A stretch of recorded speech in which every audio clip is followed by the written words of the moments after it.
song is sung to the tune of Row, Row, Row Your Boat. So we'll sing it real quick for you first so you guys can see how it goes. Okay. I know. We came up with it last night, so forgive us. All right.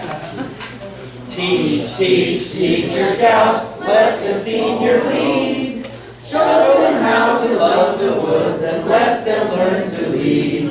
Okay, so we're going to sing it as a round. I want this table and this table. You're going to start out, so you'll do the first line. Once they go, then we'll tell these tables to go, and then the next one we'll have you guys go. Okay? Got it. All right, so let's start it out here. You guys ready? These two, yeah. So you want us to sing with them? Or? I do. Yes. Okay. Yes, you two are together, so you got the first line. Ready? And then keep on going. Are you ready? Well, hold on. He's standing in the way of the poster. Are you ready? Ready? Ready? I have a backpack. It's purple.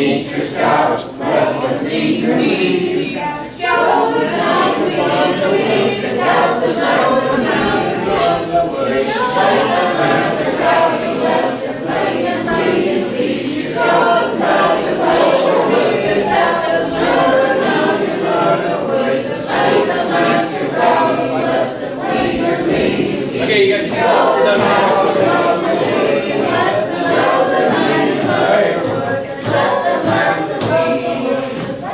Wow, that was beautiful. You guys did well. Okay, a little bit more. So the first part about here, about teach, teach, teach your scouts. Hold still. Okay, too animated. Okay, so as leaders, our job is from the beginning of this Bobcats all the way up to Eagle Scouts is to teach them to be reverent, to teach them to be loyal, to teach them to be better people than they were when we got our hands on them. That is our main goal, is to teach our children just to be better. Okay. Next line. Let the senior lead. So this is obviously talking about the senior patrol leader. Well, when I was a youth and I was thinking about these things, I remembered when I was about 15 that I was a senior patrol leader over a large contingent, and I was scared. And I don't remember a whole lot of the details about that, but I do remember how my scoutmaster made me feel. He coached me, he mentored me, and he made sure that I was successful while still letting me lead. And then to the two great memories. The other one has served me throughout my scouting career. And as a 22-year-old scoutmaster, I was sitting at Worth Ranch.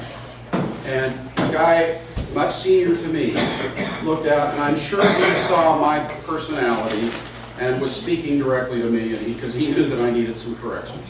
And he taught the scouting way. And he said, there are 1,000 ways to do scouting right.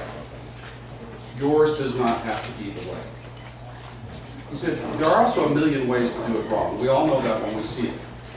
But of the 1,000 ways to do it right, you can just adapt. And so my job as an adult has always been to help my senior patrol leaders find their scouting way.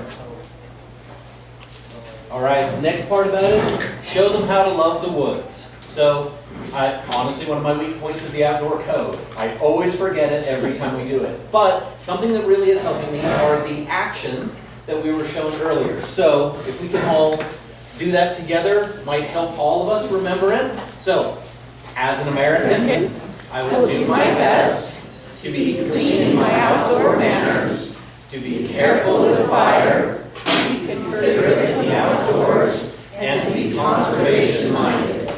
Okay, and now we've got the last line, and let them learn to lead. One of the greatest One of the greatest joys about working in Scouts is that you are surrounded by people who define their success by their level of impact on others. They do this work not because they seek to make a fortune, they do this work because they seek to make a difference. Guide the youth, support them and encourage them, lead by example, train them, trust them, and let them lead. Thank you very much. Thank you.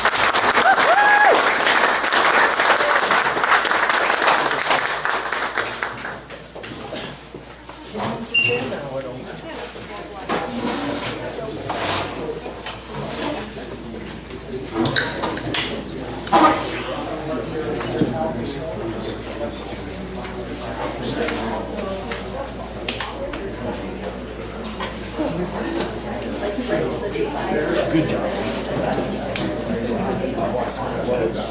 So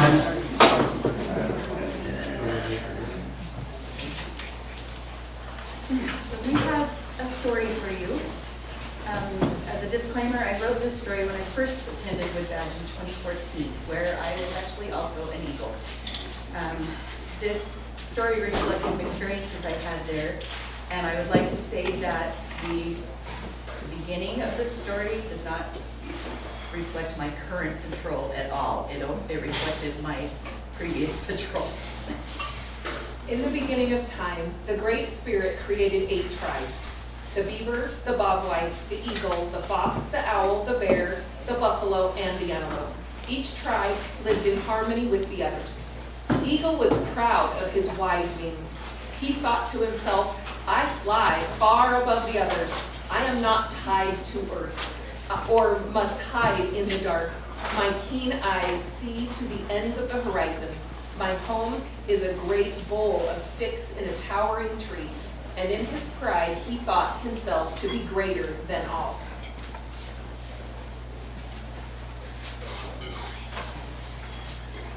One day, a mighty storm appeared on the horizon.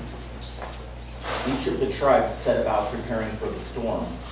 The eagle thought himself to be stronger than the winds.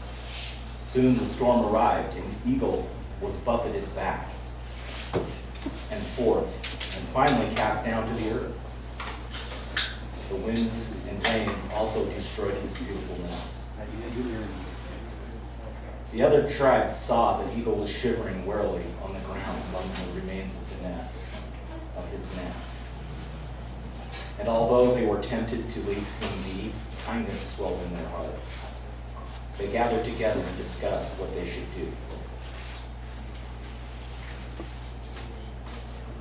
Soon Fox came to the eagle and curled his lush, bushy tail around him to warm him. Next, Bear brought him a piece of salmon to help him regain his strength. Beaver gnawed new twigs for his nest, which Owl and the bobwhite carried to the top of the towering tree. Buffalo and antelope brought mouthfuls of grass to line the new nest. After a while, Eagle regained his strength, but he did not regain his pride. He understood at last that all the tribes should work together. As he flew higher and higher, he decided that the gift of his wings could be used for the benefit of all. He swore that he would use his keen eyes to watch for storms and approaching danger.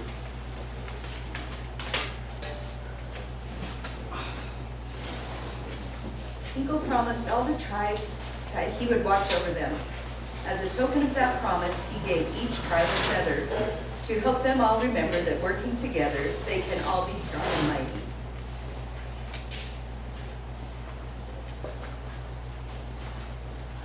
Lynn Heister's husband, Richard, was my scouting mentor. It's appropriate that I'm wearing this shirt today because he is the one who said, "What can we do to get you to Philmont as a roundtable commissioner?" And I said, "Somebody to pay for it." I was just kidding. And he came back and said he talked to Lynn, and they were going to pay for me to go to Philmont. So they paid for me to attend Commissioner's Week and learn how to be a better roundtable commissioner. I've known Richard my entire scouting career, 17 years. He exemplifies all the amazing things that we learned at this Wood Badge course. How to be a good leader and a good servant. How to be strong in the face of adversity. Even as he struggled with his health these last few years, he still came to every single scouting event. He was the COR for our pack. He and Lynn were the committee chairs for our troop and our crew. If I can be anything, I want to be like Richard. And I hope that all of us can take the skills that we have learned this weekend so that we can be like him. Thank you.